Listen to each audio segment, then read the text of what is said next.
राजधानी दिल्ली में dating app के जरिए अपराध का चौंकाने वाला मामला सामने आया है, जहां दक्षिण पूर्व दिल्ली के कालकाजी इलाके में आरोपियों ने शेरी नाम की एक फेक प्रोफाइल बनाकर एक लड़के को मिलने के लिए बुलाया। जैसे ही पीड़िता अनुरूप नारूला नेहरू पैलेस पहुंचे, वहां पहले से ही मौजूद कुछ लोगों ने उन पर हमला कर दिया। आरोपियों ने युवक को जबरदस्ती कार में बैठाया, उसके साथ मारपीट की और जान से मारने की धमकी भी दी। डर के माहौल में आरोपियों ने यूपीआई, एटीएम और क्रेडिट कार्ड के जरिए करीब 7 लाख रुपए ट्रांसफर करवा लिए।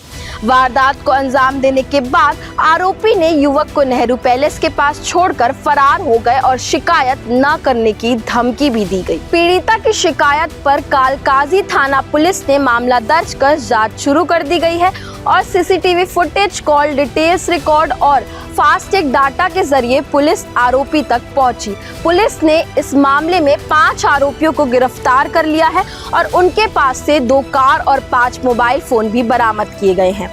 डेटिंग ऐप के जरिए बढ़ते अपराध ने एक बार फिर लोगों की सुरक्षा पर सवाल खड़े कर दिए हैं। ऐसे में जरूरी है कि किसी भी अनजान व्यक्ति से मिलने से पूर्व सतर्कता बरती जाए। आप इस खबर के बारे में क्या कुछ कहना चाहेंगे, हमें कमेंट करके जरूर बताएं और ऐसे ही अन्य खबरों के लिए बने रहे CG भास्कर के साथ। धन्यवाद।